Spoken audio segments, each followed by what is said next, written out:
तो ये जो लेसन है वो इस चीज़ को बताता है कि समय के हिसाब से किस तरीके से लोगों का खान पान या जो हमारे खाने की टेस्ट लोगों का बदला है, जो खान पान बदला है वो किस तरीके से बदला है। और इस लेसन के लेखक हैं प्रयाग शुक्ला।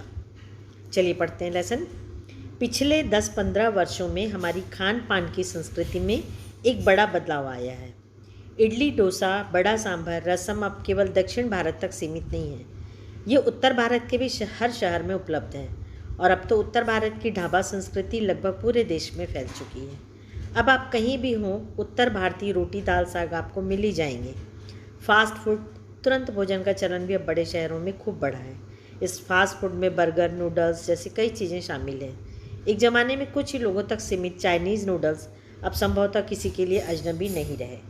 तो ये जो लेसन है बहुत पहले लिखा गया है, तो इसमें मेंशन किया गया है कि पिछले 10-15 साल में, जबकि हम कह सकते हैं कि 20-25 साल हो गए हैं, इससे ज़्यादा ही समय हो गया होगा कि हमारे देश में खान पान जो है बहुत अलग हो गया है, बहुत उसमें बदलाव आ गया है। तो पहले खान पान की एक संस्कृति हुआ करती थी कि जिस प्रांत में जो चीज़ खाई पी जाती थी उसी प्रांत में मिलती थी, वहीं के लोग ज़्यादा पसंद करते थे और वहीं ज़्यादा खाया जाता था। मसलन हम उदाहरण के तौर पे देखें कि दक्षिण भारत है तो वहाँ पर इडली, डोसा और सांभर खाते हैं। गुजरात में ढोकला खाते हैं। उत्तर प्रदेश में छोले भटूरे या फिर अपना पूड़ी सब्जी का ज़्यादा प्रचलन है। लेकिन अब ऐसा नहीं रह गया। अब आपको साउथ इंडियन जो भोजन है वो पूरे भारत में मिलेगा। उसी तरीके से यदि गुजराती व्यंजन है वो आपको मिलेगा। खाली यही हमारे देश का ही नहीं, बल्कि जो बाहर के खाने हैं जैसे कि चाइनीज़ है, जो नूडल्स हैं, फास्ट फूड में बर्गर, नूडल्स, तो ये सारी चीज़ें आपको अब पूरे देश में, हमारे देश में दूसरे देश का जो खाना है वो भी उपलब्ध हो जाता है। तो लेखक ने इसी चीज़ को बताने की कोशिश की है कि क्या कारण है, ऐसा क्या हुआ कि लोगों का जो खान पान है वो इतना तेज़ी से और इतना ज़्यादा बदल गया है। 2 मिनट नूडल्स के पैकेट बंद रूप से तो कम से कम बच्चे बूढ़े सभी परिचित हो चुके हैं। इसी तरह नमकीन के कई स्थानीय प्रकार अभी तक भले मौजूद हों, लेकिन आलू चिप्स के कई विज्ञापित रूप तेज़ी से घर घर में अपनी जगह बनाते जा रहे हैं। तो आज यदि हम सबसे ज़्यादा किसी को खाने की चीज़ को विज्ञापन के तौर पे देखें या हर घर में जो हर बच्चे की पसंद होती है, तो वो 2 मिनट नूडल्स या मैगी को हम कह सकते हैं बहुत लोग खाने लगे। खाली बच्चे नहीं बल्कि कई बड़े भी इसे बहुत चाव से और पसंद से खाते हैं। और कई प्रकार के नमकीन मिलते हैं, लेकिन लेखक ने कहा है कि आलू चिप्स का विज्ञापन जितना होता है, और वाकई में आज हर बच्चे को देखा जाए तो लेस, कुरकुरे, लहर और तमाम इस तरह की चीज़ों का विज्ञापन बढ़ते जा रहा है। गुजराती ढोकला, गाठिया भी अब देश के कई हिस्सों में स्वाद लेकर खाए जाते हैं। और बंगाली मिठाइयों को केवल रसभरी चर्चा ही नहीं होती, वे कई शहरों में पहले की तुलना में अधिक उपलब्ध हैं। यानी स्थानीय व्यंजनों के साथ ही अब अन्य प्रदेशों के व्यंजन पकवान भी प्रायः हर क्षेत्र में मिलते हैं और मध्यम वर्गीय जीवन में भोजन विविधता अपनी जगह बना चुकी है। तो पहले के ज़माने में ये सारी चीज़ें नहीं हुआ करती थीं, जिस प्रांत का खाना था वहीं खाया जाता था, लेकिन अब ये चलन तेज़ी से बढ़ गया है और अब आपको हर प्रांत का खाना हर जगह मिल जाएगा। कुछ चीज़ें और भी हुई हैं। मसलन अंग्रेजी राज तक जो ब्रेड केवल साहबी ठिकानों तक सीमित थी, वह कस्बों तक पहुंच चुकी है और नाश्ते के रूप में लाखों करोड़ों भारतीय घरों में सेंकी तली जा रही है। तो पहले खाली ब्रेड का प्रचलन जो आज़ादी के पहले क्या था, खाली अंग्रेज लोग खाते थे, लेकिन आजकल हर घर में ये खाई जाती है। खान पान की इस बदली हुई संस्कृति में सबसे अधिक प्रभावित नई पीढ़ी हुई है, जो पहले के स्थानीय व्यंजनों के बारे में बहुत कम जानती है, पर कई नई व्यंजनों के बारे में बहुत कुछ जानती है। तो लेखक ने बिल्कुल सही कहा है कि सबसे ज़्यादा इन्फ्लुएंस जो हुआ है वो नई पीढ़ी में हुई है। तो हम जब बचपन में थे तो हमारे ज़माने में इस तरह की कोई भी चीज़ें नहीं थी, ना मैगी था, ना चिप्स बाजार के पाए जाते थे। खाली होली के बाद जो समय आता था चिप्स बनाने का, तो घरों में घरेलू चिप्स बनाए जाते थे और ये मैगी वगैरह तो कुछ भी नहीं रहता था। सिर्फ त्योहारों में व्यंजन बनते थे, वो भी गुजिया और मठरी, ये इस तरह की चीज़ें बनती थी। और तो लेकिन अब के जो इस पीढ़ी के जो बच्चे हैं वो इन सब व्यंजनों को जानते ही नहीं, उनके लिए यही सब चीज़ें ज़्यादा पसंद आती हैं और न वो उन सब चीज़ों को पसंद करते हैं जो पहले खाई जाती थी, और उनको नई चीज़ों के बारे में, नए व्यंजन के बारे में, बल्कि विदेशी चीज़ों के बारे में ज़्यादा जानकारी लगी। और हमारे देश में, हमारे प्रांत में जो चीज़ें बनती हैं उनका कोई भी उनको ज्ञान नहीं रहता। बम्बई की पाव भाजी और दिल्ली के छोले कुलचों की दुनिया पहले की तुलना में बड़ी ज़रूर है, पर अन्य स्थानीय व्यंजनों की तुलना में छोटी हुई है। जानकार ये भी बताते हैं कि मथुरा के पेड़ों और आगरा के पेठे नमकीन में अब वह बात कहाँ रही, यानी जो चीज़ें बची भी हुई हैं उनकी गुणवत्ता में फ़र्क पड़ा है। तो लेखक बहुत अच्छा सा उदाहरण दिए हैं कि बम्बई की पाव भाजी, दिल्ली के छोले भटूरे बहुत प्रसिद्ध थे, और मथुरा के पेड़े और आगरा के पेड़े तो विदेशों में भी प्रसिद्ध थे, लेकिन अब उनकी वो गुणवत्ता, मतलब वो क्वालिटी नहीं रही। फिर मौसम और ऋतुओं के अनुसार फलों, खाद्यान्नों से जो व्यंजन और पकवान बना करते थे, उन्हें बनाने की फुर्सत भी अब कितने लोगों की रह गई। जैसा मैंने आपको पहले भी बताया कि पहले के ज़माने में घरों में चिप्स बनते थे, घरों में पापड़ बनते थे, घरों में ही फल फूल सुखा के और उसको दूसरे सीजन के लिए रखा जाता था। लेकिन आज के ज़माने में अब रेडीमेड चीज़ें मिलने लगी हैं, तो लोग इतना किसी के पास ना फुर्सत रह गई है और ना लोग इतना श्रम करके ये सब चीज़ें बनाते हैं। जैसे फ्रोज़न मटर मिलने लगा है, आपको हर चीज़ें आपको हर मौसम में मिलने लगी है, तो अब कौन ये झंझट करे सुखा के रखने की। अब गृहिणियों या कामकाजी महिलाओं के लिए खरबूजे के बीज सुखाना, छीलना और फिर उससे व्यंजन तैयार करना सचमुच दुस्साध्य है। मतलब अब औरतों के लिए बड़ा मुश्किल है कि पहले तो खरबूजे के बीज धो के सुखाए जाते थे, फिर उसको छील के रखे जाते थे, लेकिन अब ऐसा समय की कमी के कारण और कहिए कि सारी चीज़ें मिलने लगी हैं, तो अब ये सब चीज़ें बंद हो गई हैं। यानी हम पाते हैं कि एक ओर तो स्थानीय व्यंजनों की कमी आई है, दूसरी ओर वे ही देसी विदेशी व्यंजन अपनाए जा रहे हैं जिन्हें बनाने पकाने में सुविधा हो। तो लोग, हमारे स्थानीय व्यंजन तो कम हो ही गए हैं, लेकिन अब सिर्फ वही चीज़ें बनाई जाती हैं जो फटाफट बने। जटिल प्रक्रियाओं वाली चीज़ें तो कभी कभार व्यंजन पुस्तिकाओं के आधार पर तैयार की जाती हैं। अब शहरी जीवनों में जो भागम भाग है उसे देखते हुए यह स्थिति स्वाभाविक लगती है। तो पहले तो क्या है, सिलबट्टे की चटनी रहती थी और हाथ से ही बड़ी की दाल पीसी जाती थी, लेकिन अब लोगों को इतनी मेहनत करना नहीं होता, जितनी आसानी से जो चीज़ जल्दी बन जाए वही बनाई जाती है। अब शहरी जीवनों में जो भागम भाग है उसे देखते हुए स्थिति स्वाभाविक लगती है। फिर कमर तोड़ महंगाई ने भी लोगों की कई चीज़ों से धीरे धीरे वंचित किया है, मतलब दूर कर दिया है। तो महंगाई के कारण भी लोग बहुत सारी चीज़ें नहीं करते हैं। जिन व्यंजनों में बिना मेवों के स्वाद नहीं आता, उन्हें बनाने पकाने के बारे में भला कौन 4 बार नहीं सोचेगा। तो पहले के ज़माने में सब सस्ता था, मेवा बहुत सस्ती मिलती थी, तो लोग लड्डू और ये गुजिया वगैरह बनाते थे, लेकिन जिन चीज़ों में मेवा ज़रूरी है उसको अब महंगाई देखते हुए लोग उसे बनाना ही क्या कर दिए, बंद कर दिए हैं। खान पान की जो एक मिश्रित संस्कृति बनी है, इसके अपने सकारात्मक पक्ष भी हैं। सकारात्मक पक्ष मतलब अच्छी बातें भी हैं। जो खान पान की मिश्रित संस्कृति है, मतलब कि जो हर प्रांत के लोग एक दूसरे के खा रहे हैं, तो वो एक अच्छी चीज़ है। गृहिणी और कामकाजी महिलाओं को अब जल्दी तैयार हो जाने वाले विविध व्यंजनों की विधियाँ उपलब्ध हैं। तब हमें ऐसी चीज़ें भी बनाने आ गई हैं जो फटाफट बन भी जाती है, पौष्टिक भी रहती है और समय और पैसा भी कम लगता है।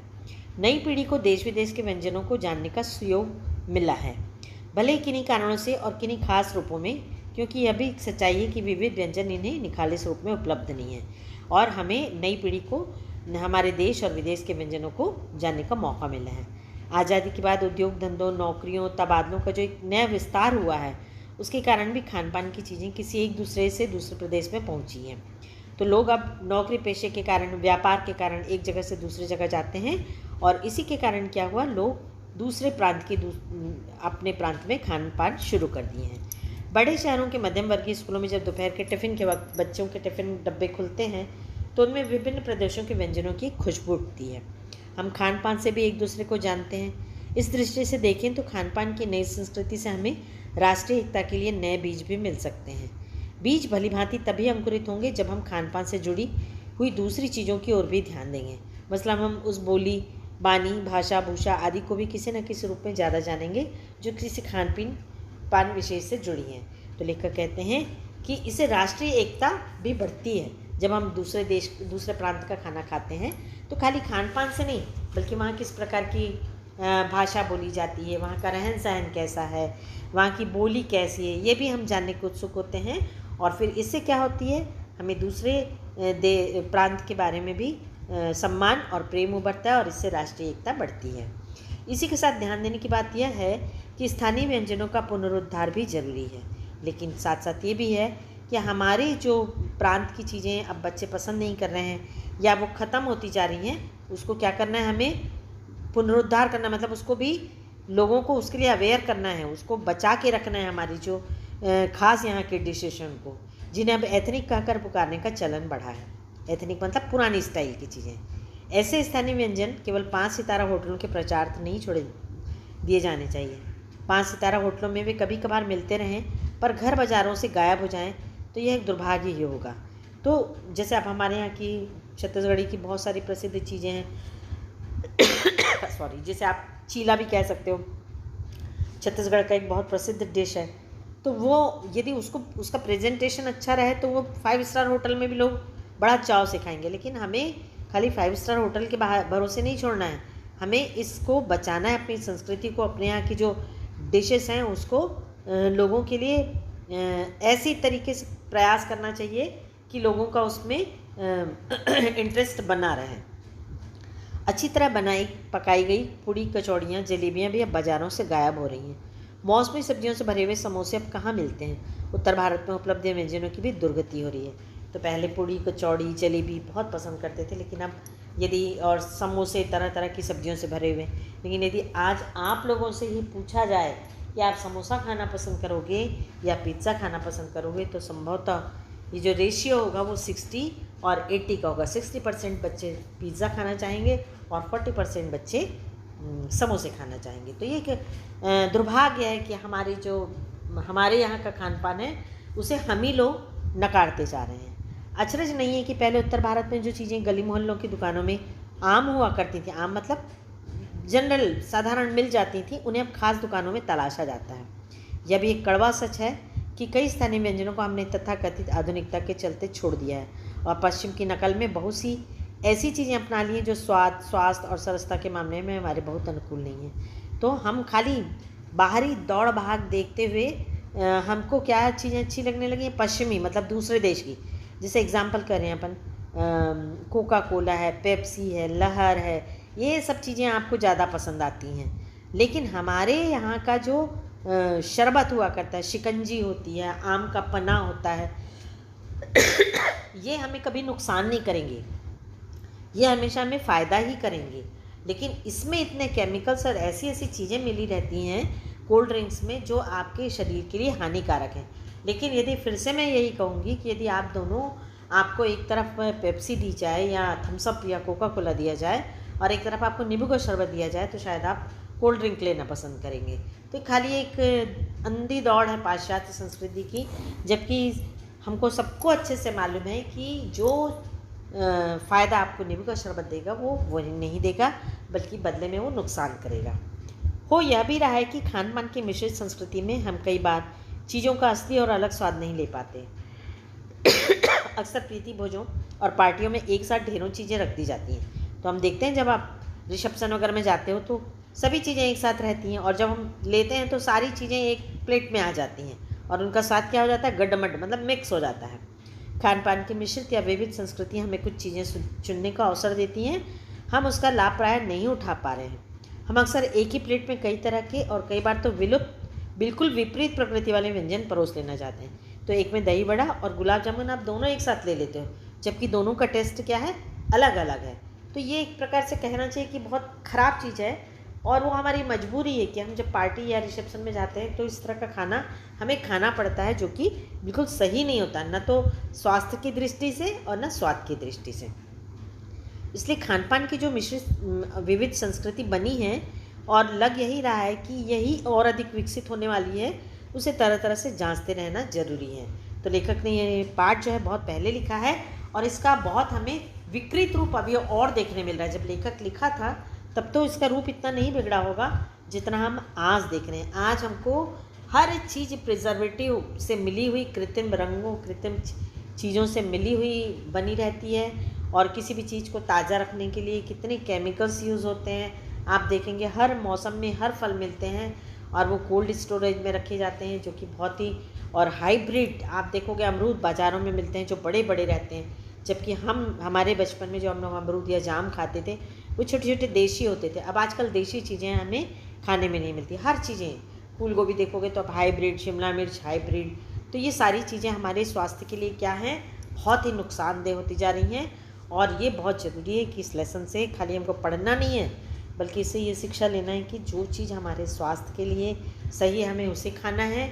और ये भी ज़रूरी है कि हम अपनी संस्कृति को बचाने के लिए ये भी ज़रूरी है कि हम अपने देश में, हमारे प्रांत में जो खान पान है उसको हमें बढ़ावा देना चाहिए। जब हम स्वयं उसे रुचि से खाएंगे, आने वाले मेहमानों को खिलाएंगे, तभी वह संस्कृति बची रहेगी।